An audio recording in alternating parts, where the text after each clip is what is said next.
बिस्मिल्लाहिर्रहमानिर्रहीम। जी अस्सलाम वालेकुम स्टूडेंट्स। लेक्चर नंबर है 5। इसमें हम डिस्कस करेंगे गाज़िस लॉ और गाज़िस लॉ की एप्लीकेशंस। तो स्टूडेंट्स स्टार्ट करते हैं हम अपना आज का लेक्चर। इसमें सबसे पहले हम देख लेते हैं कि हमने प्रीवियस लेक्चर में क्या डिस्कस किया था। तो प्रीवियस लेक्चर में हमने डिस्कस किया था फ्लक्स थ्रू क्लोज सर्फेसिस, कि अगर हम एक क्लोज सरफेस लें तो उसमें से हम इलेक्ट्रिक फ्लक्स कैसे कैलकुलेट करते हैं। तो प्रीवियस लेक्चर में हमने यह देखा था कि अगर हम किसी एक स्फीयर के सेंटर पर एक चार्ज रखते हैं तो उस चार्ज की कुछ ना कुछ इलेक्ट्रिक फील्ड लाइंस होंगी और वो स्फीयर की सरफेस में से पास करेंगी। और ये जो इलेक्ट्रिक फील्ड लाइंस किसी भी सरफेस में से पास करती हैं, इसको हम क्या बोलते हैं, इलेक्ट्रिक फ्लक्स। तो हमने कर्व सरफेस के लिए इलेक्ट्रिक फ्लक्स कैसे कैलकुलेट किया था कि हमने कर्व सरफेस को इतने छोटे छोटे पैचेस में डिवाइड कर दिया था कि हर पैच की जो सरफेस है वह हमें स्ट्रेट नजर आना शुरू हो गई थी। मतलब हमारे लिए क्या बन गई थी, फ्लैट सरफेस बन गई थी। तो हमें पता है कि हम फ्लैट सरफेस के लिए कौन सा फार्मूला लगा सकते हैं, phi E is equal to E dot A. तो हमने हर एक पैच के लिए इलेक्ट्रिक फ्लक्स कैलकुलेट कर लिया था और फिर तमाम पैचेस का जब हमने इलेक्ट्रिक फ्लक्स ऐड किया था तो हमारे पास टोटल इलेक्ट्रिक फ्लक्स आ गया था थ्रू दैट क्लोज सरफेस। और वो हमारे पास कितना आया था, वो हमारे पास आया था फी टोटल इलेक्ट्रिक फ्लक्स जो टोटल आया था through this close surface is equal to 1 और epsilon naught times to the total charge. कौन सा टोटल चार्ज, जो इसके अंदर एनक्लोज है। मसलन ये हमारे पास चार्ज क्यू एनक्लोज है, इसके अंदर Q charge. This is very very important result. क्यों, ये आगे चलकर अभी हम देखेंगे। नाउ अब हम देखते हैं कि ये जो इलेक्ट्रिक फ्लक्स है ये किस किस चीज पर डिपेंड कर रहा है। तो अगर हम फार्मूले के जरिए देखें तो ये इलेक्ट्रिक फ्लक्स डिपेंड कर रहा है चार्ज के ऊपर, कि जितना जितना मैग्नीट्यूड ऑफ चार्ज, कि जितना जितना मैग्नीट्यूड ऑफ चार्ज ज्यादा होगा इतना इतना इलेक्ट्रिक फ्लक्स भी क्या होगा, ज्यादा होगा। Nature of the medium, medium पर डिपेंड कर रहा है। यहां पर आप देख रहे हैं एप्सिलॉन नॉट है, परमिटिविटी ऑफ फ्री स्पेस है, क्योंकि चार्ज और सरफेस के दरमियान फ्री स्पेस थी। अगर मैं यहां पर कोई और मीडियम प्लेस कर देता हूं तो इसका इलेक्ट्रिक फ्लक्स क्या हो जाएगा, चेंज हो जाएगा। और number third point, very important point, does not depend on geometry of close surface. तो ये जो इलेक्ट्रिक फ्लक्स है थ्रू क्लोज सरफेस, ये क्लोज सरफेस की ज्योमेट्री पर डिपेंड नहीं करता। मसलन अगर आप इमेजिन करें कि ये आपके पास जो स्फीयर है ये अभी यहां पर मौजूद नहीं है। हम एक क्लोज सरफेस लेते हैं, ये हमने एक क्लोज सरफेस ले ली जो कि सिमेट्रिकल बिल्कुल नहीं है, बेतरतीब है। इसके सेंटर पर मैंने एक चार्ज रख दिया। अब इसके चार्ज के अंदर से इलेक्ट्रिक फील्ड लाइंस निकलेंगी, जो कि इसका जाहिर सी बात है इलेक्ट्रिक फील्ड कहलाता है। और इलेक्ट्रिक फील्ड लाइंस क्या होती हैं, अगर हम टेस्ट चार्ज रखें तो टेस्ट चार्ज जो पाथ फॉलो करता है वो क्या कहलाती है, इलेक्ट्रिक फील्ड लाइंस। और ये इलेक्ट्रिक फील्ड लाइंस हमें इलेक्ट्रिक फील्ड की डायरेक्शन और इलेक्ट्रिक फील्ड की स्ट्रेंथ के बारे में बताती हैं। तो इलेक्ट्रिक फील्ड लाइंस पास करेंगी, तो वो जितनी इलेक्ट्रिक फील्ड लाइंस इस सरफेस में से पास करेंगी वो इसका क्या कहलाएगा, इलेक्ट्रिक फ्लक्स कहलाएगा। अब क्या इस सरफेस के लिए मैं ये वाला फार्मूला लगा सकता हूं? तो देखते हैं। अब मैंने इसके इर्द गिर्द, इसी चार्ज के इर्द गिर्द एक स्फीयर बना दिया। मतलब मैंने ये कंसीडर कर लिया कि ये जो चार्ज है ये एक स्फीयर के सेंटर के ऊपर पड़ा हुआ है। तो इसमें से कितनी लाइनें पास कर रही हैं, 1 2 3 4 5 6 लाइनें पास कर रही हैं। और अगर इस स्फीयर में से 6 लाइनें पास कर रही हैं तो जितनी लाइनें इसमें से पास कर रही हैं, बाहर जो क्लोज सरफेस है उसमें से भी उतनी ही लाइंस पास कर रही हैं। अब इस स्फीयर के लिए तो मैंने ये फार्मूला निकाला था कि total flux through this close surface is equal to 1 और epsilon naught times to the total charge. लेकिन जब मैंने दूसरी सरफेस ली तो उसके लिए भी जो इलेक्ट्रिक फील्ड लाइंस हैं उतनी ही पास कर रही हैं, मतलब उतना ही फ्लक्स पास कर रहा है। सो इसी को अगर हम जनरलाइज कर दें, जो कि गाज़ ने किया था, तो उसने गाज़ ला दिया था और कहा था कि total electric flux through any close surface, चाहे वो एक स्फीयर है, चाहे वो एक क्यूब है, चाहे वो कोई भी रैंडम सरफेस है, total flux through any close surface is 1 over epsilon naught times to the total charge enclosed by that surface। यही चीज कि total flux through any close surface is 1 over epsilon naught times to the total charge enclosed by that surface। जो हमने close surface ली थी उसके अंदर जितना charge होगा मल्टीप्लाई बाय 1/ε0, ये क्या आ जाएगा आपके पास total flux through any close surface. इसकी एक्सप्लेनेशन में चले जाते हैं। लेट्स सपोज कि हमारे पास एक क्लोज सरफेस एस है जिसके अंदर n पॉइंट चार्जेस पड़े हुए हैं, जिसके अंदर कितने पॉइंट चार्जेस पड़े हुए हैं, n। अभी आप इन स्फीयर को कंसीडर करें कि ये यहां पर नहीं है, तो Q1 मेरे पास पड़ा हुआ है, Q2 पड़ा हुआ है, Q3 so and so on, Qn, n charges पड़े हुए हैं, और ये एक मेरे पास क्लोज सरफेस S है, ये इस शेप में, एक रैंडम सी शेप में। नाउ जो इलेक्ट्रिक फ्लक्स होगा थ्रू दिस क्लोज सरफेस वो किसके बराबर होगा? तो अगर मैं अपना प्रीवियस मेथड यूज करूं कि हर एक चार्ज के इर्द गिर्द मैं एक स्फीयर कंसीडर कर लूं कि हर चार्ज जो है वो स्फीयर के सेंटर के ऊपर पड़ा हुआ है, तो हर चार्ज का जो टोटल फ्लक्स होगा वो कितना होगा? यहां पर आप देख रहे हैं कि ये जो चार्ज सेंटर पर पड़ा हुआ है स्फीयर के, इसका टोटल फ्लक्स कितना है? उसके अंदर जितना चार्ज पड़ा हुआ है डिवाइड बाय ε0, क्योंकि अंदर हमने फ्री स्पेस यूज की हुई है। तो मैं हर चार्ज का लिख सकता हूं कि इलेक्ट्रिक फ्लक्स कितना होगा, इस चार्ज का इलेक्ट्रिक फ्लक्स कितना होगा, क्योंकि ये स्फीयर के सेंटर के ऊपर पड़ा हुआ है, तो इस स्फीयर में से इलेक्ट्रिक फील्ड लाइंस पास करेंगी, कितनी इलेक्ट्रिक फील्ड लाइंस पास करेंगी और कितना होगा इलेक्ट्रिक फ्लक्स? तो मैं कह सकता हूं कि इसके अंदर जितना चार्ज पड़ा हुआ है डिवाइडेड बाय ε0, ये होगा इसका टोटल इलेक्ट्रिक फ्लक्स। Q2 का क्या होगा electric flux? Q2 divide by ε0। Q3 का कितना होगा? Q3 divide by ε0। सो इसी तरह लेट्स सपोज कि मेरे पास एक सरफेस S है जिसके अंदर n चार्जेस पड़े हुए हैं, तो हर एक चार्ज का इलेक्ट्रिक फ्लक्स कितना होगा? हर एक चार्ज का इलेक्ट्रिक फ्लक्स मसलन Q1, पहले चार्ज का इलेक्ट्रिक फ्लक्स कितना होगा? φ1 इज इक्वल टू जितना उसके अंदर चार्ज होगा डिवाइड बाय ε0। सेकंड चार्ज का कितना होगा? Q2 divide by ε0। Third charge का कितना होगा? Q3 divide by ε0। इसी तरह so and so on, Qn divide by ε0, last charge का जो इलेक्ट्रिक फ्लक्स होगा। अब ये जो इलेक्ट्रिक फ्लक्स है ये क्या है? नंबर ऑफ फील्ड लाइंस जो स्फीयर में से पास कर रही हैं। तो जितनी number of field lines sphere में से पास कर रही हैं वो दूसरी सरफेस में से भी उतनी ही इलेक्ट्रिक फील्ड लाइंस पास कर रही थी। ठीक है, तो जितनी इलेक्ट्रिक फील्ड लाइंस इस एक स्फीयर में से निकलेंगी वो उतनी ही फील्ड लाइंस इस सरफेस के अंदर से पास करेंगी। ठीक है, तो इसकी भी उतनी ही सारी लाइंस इस सरफेस में से पास करेंगी, इसकी भी सारी लाइंस पास करेंगी, इसकी भी सारी लाइंस पास करेंगी, इसकी भी सारी लाइंस पास करेंगी। तो इसका मतलब है टोटल जो इलेक्ट्रिक फ्लक्स होगा वो कितना होगा? इस चार्ज का फ्लक्स प्लस इस चार्ज का फ्लक्स प्लस इस चार्ज का flux plus so and so on plus इस चार्ज का इलेक्ट्रिक फ्लक्स। तो अगर हम इन तमाम चार्जेस के इलेक्ट्रिक फ्लक्स को ऐड कर दें तो हमारे पास टोटल इलेक्ट्रिक फ्लक्स आ जाएगा through that surface. So total electric flux बराबर आ जाएगा फर्स्ट चार्ज का electric flux plus second charge का electric flux plus third charge का electric flux plus so and so on plus nth charge का electric flux. इनकी values को put कर दें। φ1 किसके बराबर है? Q1 divide by ε0। φ2 किसके बराबर है? Q2 divide by ε0। φ3 किसके बराबर है? Q3 divide by ε0, so and so on. φn किसके बराबर है? Qn divide by ε0। ये तरीका समझ आ गया ना कि कैसे मैंने लिखा Q1 divide by ε0, Q2 divide by ε0। तो मैंने हर चार्ज के इर्द गिर्द एक स्फीयर कंसीडर कर लिया, और हर चार्ज के इर्द गिर्द अगर एक स्फीयर होगा, एक क्लोज सरफेस होगी, तो वो हमने कैलकुलेट किया था कि उसका इलेक्ट्रिक फ्लक्स कितना होगा, उसके अंदर जितना चार्ज पड़ा होगा डिवाइड बाय ε0। तो उस तरीके से मैंने ये सारे के सारे जो इलेक्ट्रिक फ्लक्स हैं ये लिखे हैं।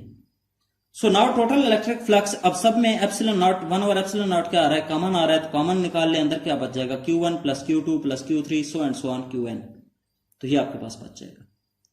नाउ ये Q1 plus Q2 plus Q3 ये क्या है? ये है टोटल इलेक्ट्रिक चार्ज जो इस सरफेस के अंदर एनक्लोज है। ठीक है, तो मैंने टोटल इलेक्ट्रिक चार्ज लिख दिया। So total electric flux is equal to आ गया 1 और ε0 times to the total charge, जो कि असल में गासेस लॉ का मैथमेटिकल एक्सप्रेशन था, जो कि गासेस लॉ कह रहा था कि total electric flux through any close surface is equal to 1 और ε0 times to the total charge enclose by that surface. ठीक है, तो ये आ गई हमारे पास गासेस लॉ की मैथमेटिकल फॉर्म कि phi total is equal to 1 और ε0 times to the total charge. Now Gauss's law की एप्लीकेशंस क्या हैं, कैसे इसको अप्लाई किया जाता है? तो Gauss's law electric intensity calculate करने के लिए इस्तेमाल किया जाता है। गासेस लॉ क्या यूज करने के लिए क्या कैलकुलेट करने के लिए इस्तेमाल किया जाता है इलेक्ट्रिक इंटेंसिटी के मतलब एक कोई चार्ज हमारे पास अगर पड़ा हुआ है तो उसके किसी भी पॉइंट के ऊपर आर डिस्टेंस के ऊपर इलेक्ट्रिक फील्ड इंटेंसिटी कितनी होगी, या हमारे पास एक प्लेट पड़ी हुई है चार्जेस की तो उसके किसी भी पॉइंट पी के ऊपर इलेक्ट्रिक फील्ड इंटेंसिटी कितनी होगी, तो ये हम आसानी से कैलकुलेट कर सकते हैं बाय गॉसेस लॉ। तो कैसे हम कौन कौन से स्टेप्स फॉलो करेंगे to calculate this electric intensity, तो हम 3 स्टेप्स फॉलो करेंगे। Number 1, draw a Gaussian surface so that it pass through the point where electric field intensity is to be calculated। जहां पर भी आप इलेक्ट्रिक फील्ड इंटेंसिटी कैलकुलेट करना चाहते हैं किसी भी चार्ज से किसी पॉइंट के ऊपर, मतलब आर डिस्टेंस के ऊपर फर्ज कर लें आप कैलकुलेट करना चाहते हैं, तो सबसे पहला आप काम क्या करेंगे, आप वहां पर एक गॉसियन सरफेस ड्रा करेंगे। और गॉसियन सरफेस अब क्या है, गॉसियन सरफेस है सिमेट्रिकल क्लोज इमेजिनरी सरफेस। ये एक इमेजिनरी सरफेस है, हमने खुद से ड्रा करनी होती है, ठीक है, ये कोई रियल सरफेस नहीं है, इमेजिनरी सरफेस है, हमने खुद से ड्रा कर लेनी होती है। हाँ, लेकिन सिमेट्रिकल होनी चाहिए तो आपके लिए और ज्यादा आसान हो जाएगा। सिमेट्रिकल में कौन कौन सी शेप्स होनी चाहिए जो कि हम आमतौर पर यूज करेंगे, स्फेरिकल हम यूज करेंगे, क्यूबिकल एंड सिलेंड्रिकल। मतलब जो हम गॉसियन सरफेस ड्रा करेंगे, क्लोज सरफेस ड्रा करेंगे, वो या तो स्फेरिकल होगी या क्यूबिकल होगी या सिलेंड्रिकल होगी, ठीक है। मसलन ये एक चार्ज मेरे पास पड़ा हुआ है प्लस क्यू चार्ज पड़ा हुआ है, ठीक है। इसके इस पॉइंट के ऊपर मैंने क्या इलेक्ट्रिक फील्ड इंटेंसिटी कैलकुलेट करनी है कि यहां पर इलेक्ट्रिक फील्ड की स्ट्रेंथ कितनी होगी इस पॉइंट के ऊपर। तो इस पॉइंट के ऊपर सबसे पहला मैं काम क्या करूंगा, मैं गॉसियन सरफेस ड्रा करूंगा, क्योंकि इसकी जो इलेक्ट्रिक फील्ड लाइंस हैं वो रेडियली आउटवर्ड निकल रही हैं। तो इसके ऊपर मैं क्या लगाऊंगा, इसके ऊपर मैं एक स्फेरिकल सरफेस ले लूंगा, इसके ऊपर क्या लूंगा, एक स्फेरिकल गॉसियन सरफेस ले लूंगा।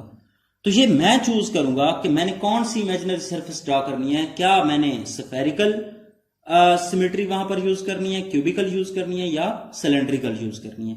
तो ये आप खुद से डिसाइड करेंगे, जो आपको जहां पर इजी लगेगी वही आप सिमेट्री यूज करेंगे। Second point, find total electric flux through that closed Gaussian surface by this formula phi E is equal to E dot A। अब जो आपने ये Gaussian surface ड्रा की है इसमें से आप इलेक्ट्रिक फ्लक्स कैलकुलेट करेंगे, total electric flux through this close surface आप कैलकुलेट करेंगे। कौन से फार्मूले को यूज करते हुए, phi E is equal to E dot A। तो सेकंड स्टेप आपने ये करना है। Third step, put the value of total electric flux from Gauss's law. तो गॉसेस लॉ कहता है कि जो टोटल इलेक्ट्रिक फ्लक्स होता है वो किसके बराबर होता है, through any close surface 1 over epsilon naught times to the total charge. अभी आपको पता ये चल गया कि क्यों हम ये गॉसियन सरफेस ड्रा कर रहे थे, क्यों ये क्लोज गॉसियन सरफेस ड्रा कर रहे थे, क्योंकि हम इस फार्मूले के जरिए उसमें से टोटल इलेक्ट्रिक फ्लक्स कैलकुलेट कर लेंगे और हमें पता है कि टोटल इलेक्ट्रिक फ्लक्स किसके बराबर होता है, 1 over epsilon naught times to the total charge. तो ये उसमें वैल्यू पुट कर देंगे तो हमारे पास इलेक्ट्रिक फील्ड इंटेंसिटी आ जाएगी। तो जब हम स्टार्ट करते हैं इसकी एप्लीकेशंस को, तो जो ही हम अप्लाई करेंगे तो फिर आपको आहिस्ता आहिस्ता समझ आएगी कि हम कैसे ये स्टेप्स फॉलो करेंगे। सबसे पहले इसकी एप्लीकेशन, पहली इसकी एप्लीकेशन क्या है, electric field intensity inside a hollow charge sphere. हमने इलेक्ट्रिक फील्ड इंटेंसिटी कैलकुलेट करनी है, क्योंकि हमने कहा था कि गॉसेस लॉ किसके लिए यूज होगा, इलेक्ट्रिक फील्ड इंटेंसिटी कैलकुलेट करने के लिए। हमने इलेक्ट्रिक फील्ड इंटेंसिटी कैलकुलेट करनी है inside a hollow charge sphere. कि एक हमारे पास हॉलो चार्ज स्फीयर है, हॉलो का क्या मतलब होता है, खाली, अंदर से खाली, जैसे फुटबॉल है, ठीक है, जो कि अंदर से खाली होती है और उसके ऊपर एक सरफेस होती है, ठीक है। तो electric field intensity inside a hollow charge sphere, एक हमारे पास हॉलो चार्ज स्फीयर है, ठीक है, जो कि अंदर से खाली है और इसके ऊपर चार्ज यूनिफॉर्मली डिस्ट्रीब्यूट हुआ है जिसका रेडियस r है, कैपिटल R है। इसके हमने अंदर इस पॉइंट के ऊपर या किसी भी पॉइंट के ऊपर हमने इलेक्ट्रिक फील्ड इंटेंसिटी कैलकुलेट करनी है। तो मैंने कहा कि लेट्स सपोज वो पॉइंट ये है, मैंने यहां पर इलेक्ट्रिक फील्ड इंटेंसिटी कैलकुलेट करनी है। तो सबसे पहला मैं स्टेप क्या करूंगा, मैं इस पॉइंट के ऊपर एक गॉसियन सरफेस ड्रा करूंगा। तो यहां पर क्योंकि मुझे स्फेरिकल गॉसियन सरफेस सूट करेगी, क्योंकि मैं स्फेरिकल सिमेट्री यूज कर रहा हूं, तो मैं एक स्फेरिकल गॉसियन सरफेस ड्रा कर लूंगा जिसका रेडियस स्मॉल r है। और ये जो स्मॉल r है ये कैपिटल R से लेस है, मतलब इनसाइड है। और अगर मैं ये आउटसाइड सरफेस बनाता तो फिर ये स्मॉल आर ग्रेटर देन होता कैपिटल आर से। ठीक है, तो फिलहाल क्योंकि हम inside electric field intensity calculate कर रहे हैं तो इसलिए ये जो स्मॉल आर है ये कैपिटल आर से लेस होगा, इनसाइड किसी भी जगह पर होगा। किसी भी जगह पर आप ये स्फेरिकल गाजियन सरफेस ड्रॉ करेंगे। सबसे पहला स्टेप हमने फॉलो कर लिया। अब हमने सेकंड स्टेप क्या करना है? सेकंड स्टेप हमने करना है कि हमने इसमें से टोटल इलेक्ट्रिक फ्लक्स कैलकुलेट करना है इस गाजियन सरफेस में से, और वो टोटल इलेक्ट्रिक फ्लक्स कितना होगा? ई डॉट ए। ई डॉट ए होगा, इसको मैंने इक्वेशन नंबर 1 कह दिया। एंड बाय गॉसेस लॉ हम क्या जानते हैं कि total electric flux through any close surface कितना होता है? 1 over epsilon naught times to the total charge. तो आप ये वैल्यू पुट कर दें, पुट इन इक्वेशन नंबर 1, बल्कि अभी तक ना पुट करें। टोटल इलेक्ट्रिक फ्लक्स कितना होगा? 1 over epsilon naught times to the total charge. Total charge कौन सा? एनक्लोज बाय गाजियन सरफेस, जो इस गाजियन सरफेस के अंदर एनक्लोज है। अब इस गाजियन सरफेस के अंदर कितना चार्ज एनक्लोज है? 0, क्योंकि ये चार्ज तो बाहर वाले स्फीयर के ऊपर सारे का सारा डिस्ट्रीब्यूट हुआ हुआ है। गाजियन सरफेस के अंदर आपको कोई चार्ज नजर आ रहा है? नहीं, तो वहां पर चार्ज क्या है? 0। तो जो एनक्लोज चार्ज है वो क्या है? 0। तो इलेक्ट्रिक फ्लक्स टोटल कितना हो जाएगा? 0। आप इसकी वैल्यू यहां पर पुट करते हैं, तो जो ही आप इसकी वैल्यू यहां पर पुट करेंगे तो इक्वेशन बनेगी 0 is equal to E dot A. अब अगर इस इक्वेशन को सेटिस्फाई करना है तो 0 इज इक्वल टू 0 होना चाहिए। तो दूसरी साइड 0 कैसे हो सकती है? कैसे आंसर 0 आ सकता है? तो या तो ई को 0 होना चाहिए या आपके वेक्टर एरिया ए को 0 होना चाहिए। दोनों में से जो ही एक चीज 0 होगी दूसरी उसके साथ मल्टीप्लाई होकर 0 हो जाएगी, तो ये इक्वेशन सेटिस्फाई हो जाएगी। Now area of that Gaussian surface 0 है? नहीं। यहां पर आप देख रहे हैं कि इसका रेडियस r है, तो स्फीयर का, इस स्फीयर का जो एरिया बनेगा वो बनेगा 4 पाई आर स्क्वायर। तो इसका मतलब है इसका एरिया तो सिफर नहीं है। अगर एरिया सिफर नहीं है तो फिर क्या सिफर हो सकता है? इलेक्ट्रिक फील्ड सिफर हो सकता है। तो इसका इलेक्ट्रिक फील्ड क्या होगा? 0। तो इसका मतलब है इनसाइड दिस चार्ज स्फीयर, ये जो हमने एक कंडक्टिंग स्फीयर लिया था जिसके ऊपर पॉजिटिव चार्ज यूनिफॉर्मली डिस्ट्रीब्यूट था, इसके अंदर इलेक्ट्रिक फील्ड कितना होगा? 0। और ये वेरी इंपॉर्टेंट रिजल्ट है। कैसे?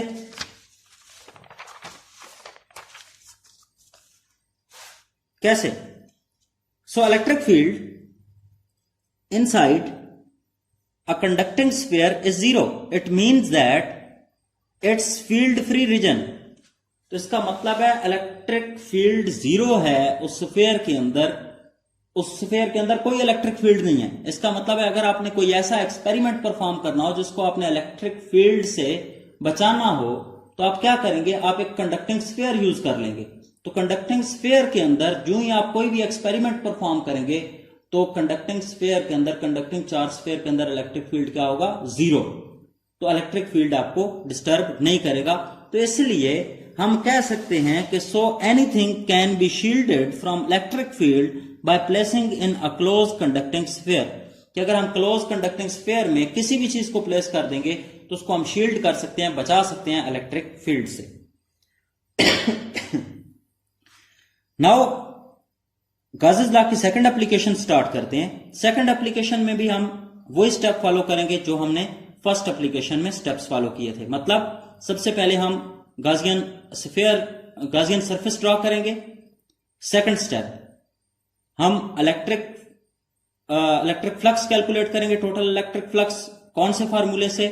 फी E is equal to E dot A वाले फार्मूले से। थर्ड स्टेप हम गॉसेस लॉ के साथ उस टोटल इलेक्ट्रिक फ्लक्स को कंपेयर कर लेंगे। सेकंड एप्लीकेशन है electric field intensity due to infinite sheet of charges. कि electric field intensity due to infinite sheet of charges क्या होगी? मसलन मेरे पास एक इनफाइनाइट शीट ऑफ चार्जेस है जिसके ऊपर पॉजिटिव चार्ज यूनिफॉर्मली डिस्ट्रीब्यूट है। इसका मैं एक फाइनाइट पोर्शन ले लेता हूं इस इनफाइनाइट शीट ऑफ चार्जेस का, और वो मेरे पास ये है। So consider an infinite sheet of charges, positive charges, on which positive charge is uniformly distributed. So ये जो आपके पास इनफाइनाइट शीट ऑफ चार्ज है, इसके ऊपर कुछ ना कुछ चार्ज है किसी ना किसी एरिया के ऊपर, क्योंकि अब मैं पूरी जो सरफेस है इसका चार्ज तो कैलकुलेट कर नहीं सकता कि कितना इसका एरिया होगा इनफाइनाइट शीट का और कितना इसके ऊपर चार्ज होगा। तो मैं एक स्मॉल पोर्शन ले लेता हूं जिसके ऊपर मसलन लेट्स सपोज इसके ऊपर मैंने यहां पर इलेक्ट्रिक फील्ड कैलकुलेट करना है। तो मैं क्या करूंगा, मैं इसका एक स्मॉल पोर्शन ले लूंगा जिसके ऊपर मैं गाजियन सरफेस ड्रॉ कर लूंगा। सबसे पहला स्टेप मैंने क्या करना है, वहां पर एक क्लोज गाजियन सरफेस ड्रॉ करनी है। अब उस क्लोज गाजियन सरफेस का कुछ ना कुछ एरिया इस प्लेट का बोलेगी और उस एरिया के ऊपर कुछ ना कुछ चार्ज होगा।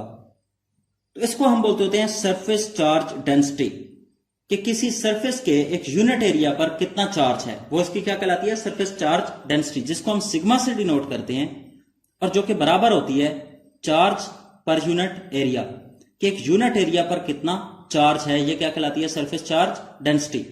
तो इस सरफेस की जो सरफेस चार्ज डेंसिटी है वो कितनी है, Q divide by A।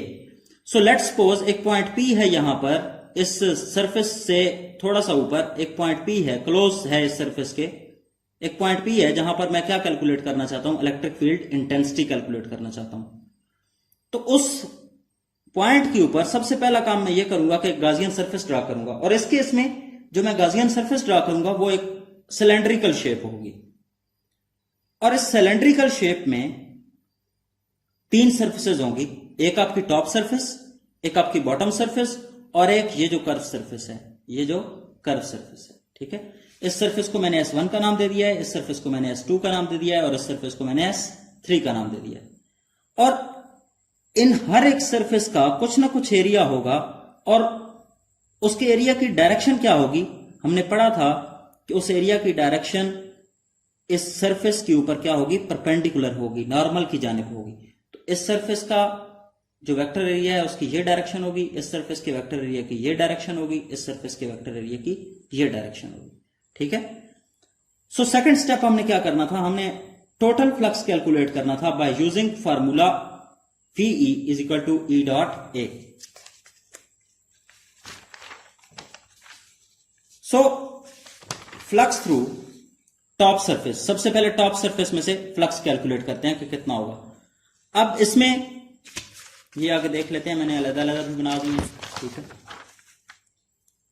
So flux through top surface और सरफेस S1 में से इलेक्ट्रिक फ्लक्स कितना होगा, क्योंकि पॉजिटिव में से इलेक्ट्रिक फील्ड लाइंस किस तरफ निकलती हैं, बाहर की जानिब निकलेंगी, ये नीचे की जानिब निकलेगी और ऊपर की जानिब निकलेंगी। ठीक है, तो ये होंगी इसकी इलेक्ट्रिक फील्ड लाइंस।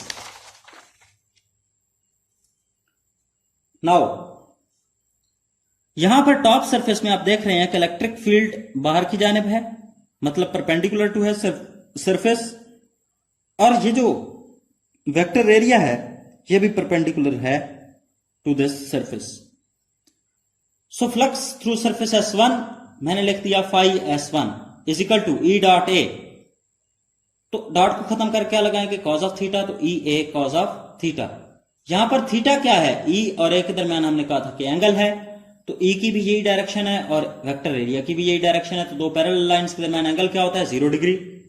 तो यहां पर आप 0 डिग्री पुट कर देंगे, तो cos 0 पर क्या देगा, 1। तो फ्लक्स थ्रू सरफेस S1 आ जाएगा EA।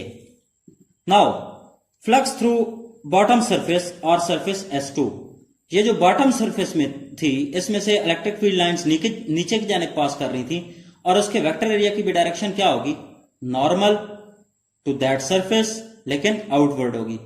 तो ये भी दोनों क्योंकि पैरेलल लाइंस हैं तो वेक्टर एरिया A और E के दरमियान एंगल क्या होगा, 0 degree. So flux through surface S2 is equal to E dot A। Dot को खत्म करके क्या लगाएंगे, कॉज ऑफ थीटा, और E और A के दरमियान एंगल क्या है, 0 डिग्री, क्योंकि पैरेलल लाइंस के दरमियान 0 डिग्री एंगल होता है। तो कॉज ऑफ 0 पर क्या देगा, 1, तो ये भी आ जाएगा EA। Now third surface, electric flux through curve surface S3।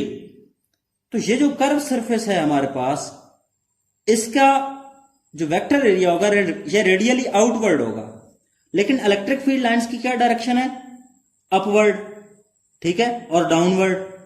तो इलेक्ट्रिक फील्ड लाइंस और वेक्टर एरिया A इन दोनों के दरमियान एंगल क्या है, 90 डिग्री। सो इसके लिए हम अगर फार्मूला लगाएं phi S3 is equal to E dot A, तो E A cos of theta, theta की जगह हम क्या पुट करेंगे, ई और ए के दरमियान एंगल क्या है यहाँ पर 90 डिग्री। सो कॉस 90 पर क्या देता है 0, तो मतलब इस सरफेस में से जो फ्लक्स होगा, ये जो क्लोज सरफेस है S3, ये जो इसकी सरफेस S3 है उसमें से फ्लक्स कितना होगा 0। So now total flux through this close surface मतलब सिलेंडर इज कितना होगा, flux through top surface, flux through bottom surface plus flux through curve surface. तो इन तीनों को हम अगर ऐड करेंगे तो हमारे पास टोटल फ्लक्स आ जाएगा। So phi total is equal to phi S1 plus phi S2 plus phi S3। तो तीनों सरफेसेस का अगर मैं फ्लक्स ऐड करूंगा तो मेरे पास टोटल फ्लक्स आ जाएगा through that close Gaussian surface. So flux through surface S1 हमने देखा था कि कितना हमारे पास निकला था, E into A, plus second surface में से भी इतना ही इलेक्ट्रिक फ्लक्स था, प्लस थर्ड सरफेस में से 0 था। So phi total is equal to 2EA। तो मैंने इनको ऐड कर दिया तो मेरे पास टोटल इलेक्ट्रिक फ्लक्स आ जाएगा।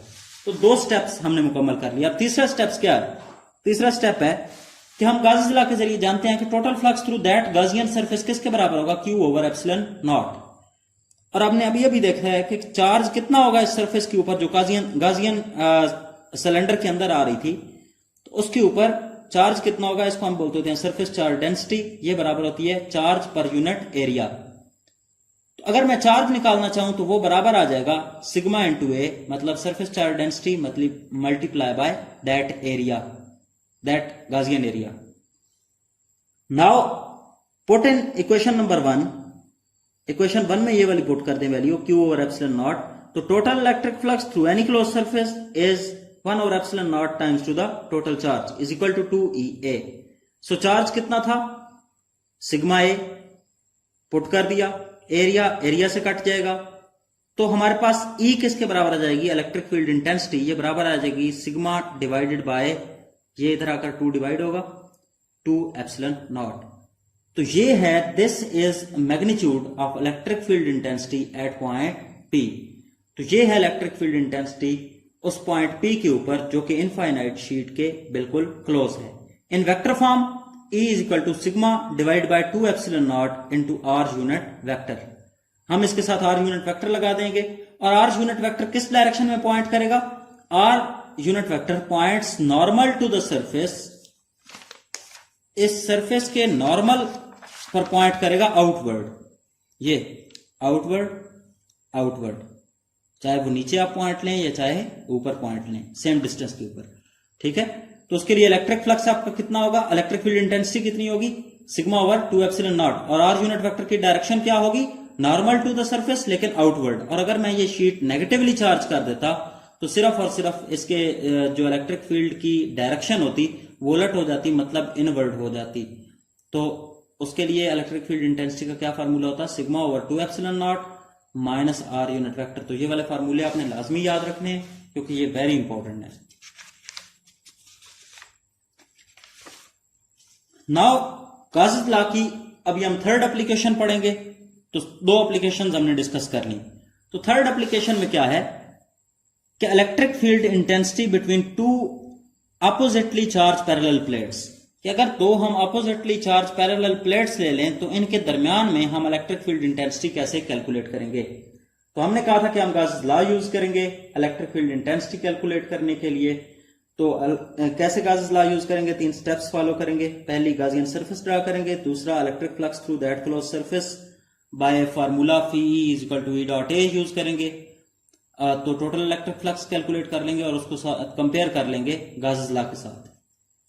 सो क्योंकि ये भी हमारे पास इलेक्ट्रिक फील्ड इंटेंसिटी एक पॉजिटिव प्लेट है और एक नेगेटिव प्लेट है, मतलब कोई ना कोई सरफेसेस हैं, तो जाहिर सी बात है इनकी भी कोई ना कोई सरफेस चार्ज डेंसिटी होगी, ठीक है। Consider 2 oppositely charge metal plates of infinite extent, ये भी इनफाइनाइट प्लेट्स हैं, separated by free space. The charge are uniformly distributed over the inner surface of these plates. So as we know, surface charge density will be, surface charge density कितनी होगी, sigma is equal to Q divided by A। ये हमने पीछे भी पढ़ा है कि charge per unit area क्या कहलाता है, सरफेस चार्ज डेंसिटी के सरफेस के ऊपर कितना चार्ज प्रेजेंट है कितने एरिया के ऊपर। सो क्यू को अगर हम अलग कर लें तो ये बन जाएगा sigma into A. Now let's suppose कि मैंने यहां पर इस पॉइंट के ऊपर, इन दोनों प्लेट्स के दरमियान इस पॉइंट के ऊपर मैंने इलेक्ट्रिक फील्ड इंटेंसिटी कैलकुलेट करनी है। तो मैं क्या करूंगा,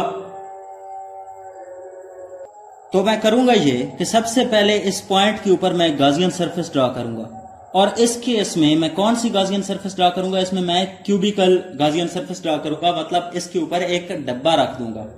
और वो कैसे रखूंगा कि उसकी एक जो सरफेस है वो इस पॉजिटिव प्लेट के दरमियान में आ रही हो, इस पॉजिटिव प्लेट के दरमियान में आ रही हो, और दूसरी जो सरफेस है उसकी वो इन दोनों प्लेट्स के दरमियान में आ रही हो।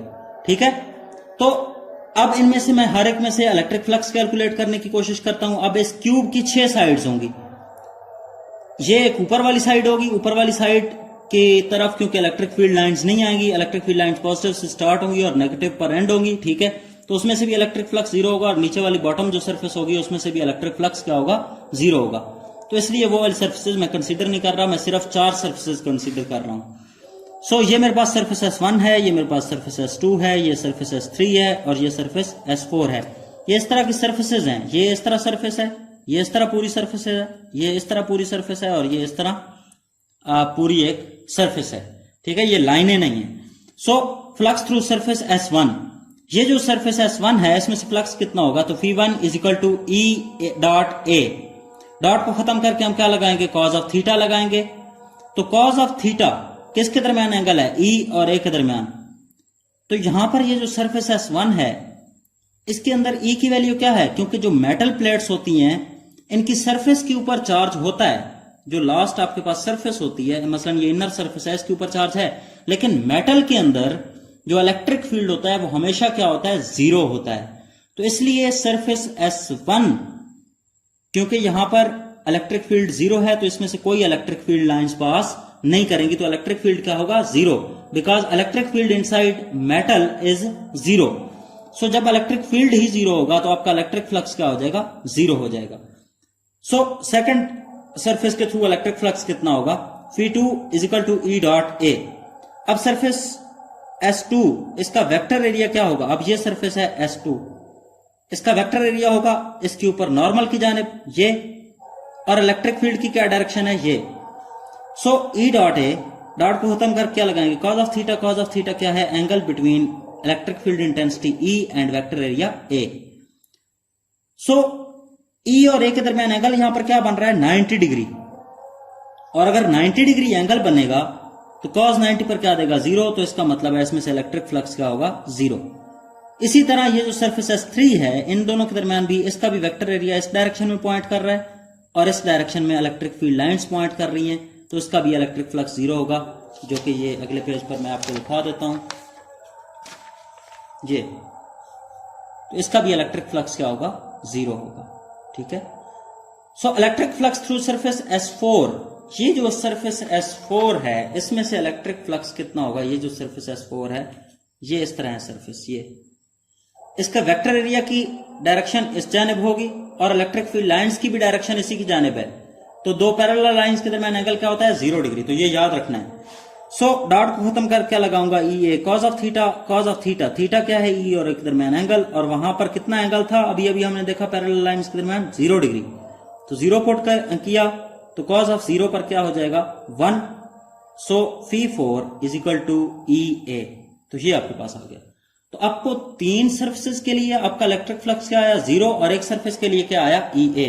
सो flux through total flux through that close surface कितना होगा, flux through first surface plus flux through second surface plus flux through third surface plus flux through fourth surface. तो चारों सरफेसेस का अगर हम फ्लक्स ऐड करेंगे तो हमारे पास क्या आ जाएगा, टोटल इलेक्ट्रिक फ्लक्स आ जाएगा। सो टोटल इलेक्ट्रिक फ्लक्स कितना होगा, फर्स्ट सरफेस के थ्रू 0 था, सेकंड का भी 0 था, थर्ड का भी 0 था, और फोर्थ का क्या था, EA। तो टोटल इलेक्ट्रिक फ्लक्स कितना आ गया, EA। तो ये इक्वेशन नंबर 2 हो गई। सो गाउस लॉ के जरिए हमें पता है कि total flux through any close surface is 1/ε0 times to the total charge. ठीक है। और टोटल चार्ज कितना है, सिग्मा ए। तो यहां पर ये पुट कर दें तो आपके पास टोटल इलेक्ट्रिक फ्लक्स आ गया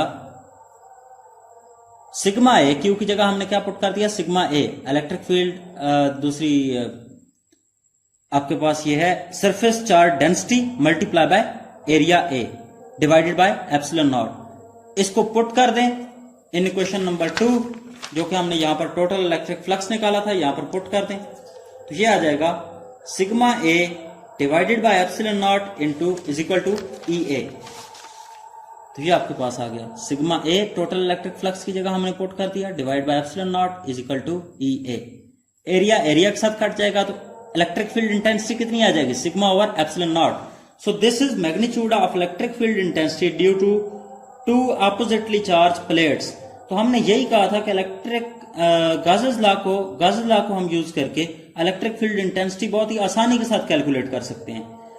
सो in vector form sigma over epsilon naught into R unit vector, मैं कोई ना कोई साथ यूनिट वेक्टर लगाऊंगा और इसके ऊपर भी मैं वेक्टर का निशान डालना भूल गया हूं, ठीक है। तो इसके ऊपर वेक्टर का निशान होगा और आर यूनिट वेक्टर किस डायरेक्शन में पॉइंट करेगा, R unit vector direction positive to negative point करेगा, क्योंकि इलेक्ट्रिक फील्ड इंटेंसिटी की ये डायरेक्शन होगी किसी भी पॉइंट पर दो अपोजिटली चार्ज प्लेट्स के दरमियान, ठीक है। तो यहां तक हमारा टॉपिक होता है एंड। मैं दोबारा एक बार रिपीट कर रहा हूं कि गाजेस लॉ की एप्लीकेशन में आपने गाजेस लॉ कैसे अप्लाई करके आपने इलेक्ट्रिक फील्ड इंटेंसिटी कैलकुलेट करनी है। सबसे पहले जिस पॉइंट पर आपने इलेक्ट्रिक फील्ड इंटेंसिटी कैलकुलेट करनी है उस पॉइंट के ऊपर गाजियन सरफेस ड्रा करें। जब गाजियन सरफेस आपने ड्रा कर ली जो कि क्लोज सरफेस है, तो उसकी जो आपके पास मुख्तलिफ सरफेसेस हैं उनमें से इलेक्ट्रिक फ्लक्स कैलकुलेट कर लें। कौन से फार्मूले के साथ, VE is equal to E dot A वाले फार्मूले के साथ। जब आपने टोटल इलेक्ट्रिक फ्लक्स कैलकुलेट कर लिया थ्रू दैट क्लोज सरफेस, उसको आप कंपेयर कर लें बाय गॉसेस लॉ, जो कि कहता है कि total electric flux through any close surface is 1 over epsilon naught times to the total charge. तो यहां तक हमारा गॉसेस लॉ होता है एंड और इसकी एप्लीकेशन होती है एंड। तो इंशाल्लाह अगले लेक्चर में हम स्टार्ट करेंगे इलेक्ट्रिक पोटेंशियल कि इलेक्ट्रिक पोटेंशियल क्या होता है, ठीक है। तो उस वक्त तक के लिए अल्लाह हाफिज।